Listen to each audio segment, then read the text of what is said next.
ഇതാണ് നമ്മളെ പോത്തോക്കി. പോത്തോക്കി അല്ല, പോത്തൊഴുകി പുഴ എന്നാണ് ഇതിന്റെ പേര്. അപ്പൊ കണ്ടോ, ഇപ്പൊ ഒന്ന് വെള്ളിയാഴ്ച കൊണ്ട് കുറെ ആളുകളൊന്നും കുളിക്കാനൊന്നും ഇല്ലാത്ത നമുക്ക് വീഡിയോ എടുക്കാൻ പറ്റുന്നുണ്ടോ? അല്ല ഇവിടെ ഫുള്ള് ഇത് ഉച്ചയ്ക്ക് ശേഷമൊക്കെ ആണെച്ചാൽ ഇവിടെ നല്ല കണ്ടമാന ആളുകളൊക്കെ ഉണ്ടോ. അപ്പൊ നല്ല രസമുള്ള പുൽച്ചെടികളും നല്ല നല്ല വൈബാണ്. പക്ഷെ ഈ പുഴയിൽ വന്ന് കുളിച്ചു കഴിഞ്ഞാൽ, ഈ പുഴ എന്നല്ല, പുഴയിൽ വന്ന് കുളിച്ചു കഴിഞ്ഞാൽ നല്ല സുഖമായിരിക്കും. നല്ല ക്ഷീണവും ശരീരത്തിൻ്റെ വേദന ഒക്കെ മാറി കിട്ടും. അവിടെയാണ് നമ്മൾ ആ കെട്ട് വരുന്നത് കേട്ടോ. അതിന് ആ ഗ്യാപ്പ് കൂടി കാണാനായിക്കൂട്ടാണ് വെള്ളം തുറന്നു വിടുക. അപ്പോൾ ചീർപ്പിട്ടിട്ടില്ല, വെള്ളം നല്ല കമ്മിയാകുമ്പോൾ ചീർപ്പിട്ടൊരു വെള്ളം അവിടെ നിർത്തും. അപ്പോൾ അത്രയും കാര്യങ്ങളൊക്കെയാണ് ഇവിടെ കാണാനുള്ളത്. ഇത് മുഴുവൻ പരന്നു കിടക്കുന്ന പുഴയാണ്. ഒരു കാലത്ത് ഇവിടെയൊക്കെ വെള്ളം നിറഞ്ഞിങ്ങാണ്ടതായി പോണ ഒരു ലൈൻ കമ്പിയുണ്ട്.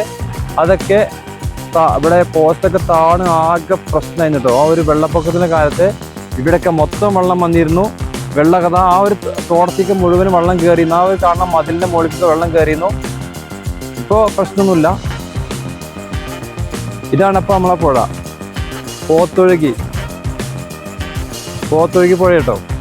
ഇവിടെ ഇതാണ് നമ്മളെ പോത്തൊഴുകി കാവ്. ഇതാണ് ആ കാണുന്നതാണ് നമ്മൾ പോത്തൊഴുകി കാവ്. ഇവിടെ നമ്മളെ പൂരങ്ങളെ എല്ലാ പൂരങ്ങളും കഴിഞ്ഞിട്ട് ലാസ്റ്റാണ് നമ്മളവിടെ പൂരം ഉണ്ടാവുക. ആ ഇവിടെ പൂരങ്ങളൊക്കെ ഉണ്ടാവും. പൂരങ്ങൾ ലാസ്റ്റ് വൈകിട്ടുണ്ടാവുക. ഇവിടെ അവിടെ കെട്ടുണ്ട്, ആ കാണുന്നതാണ് കെട്ട്. ആ കെട്ടിന് അവിടെ വെള്ളം നിർത്തിയിട്ടുണ്ട്. പിന്നെ അതാ ഇവിടെ ഇങ്ങനെ ഈ വഴിക്കും കൊണ്ട് വരാം കാവിലേക്ക്. ആ വഴിക്ക് ആ കെട്ടിന്റെ മുകളിൽ കൂടെ ഇങ്ങനെ നടന്നിട്ട് അങ്ങോട്ട് പാസ് ചെയ്യാം കേട്ടോ. അക്കരക്ക് ഇങ്ങനെ പോവാം, നടന്നു പോവാം. നടന്നു പോകാനേ പറ്റുള്ളൂ, വാഹനങ്ങളൊന്നും പോവില്ല.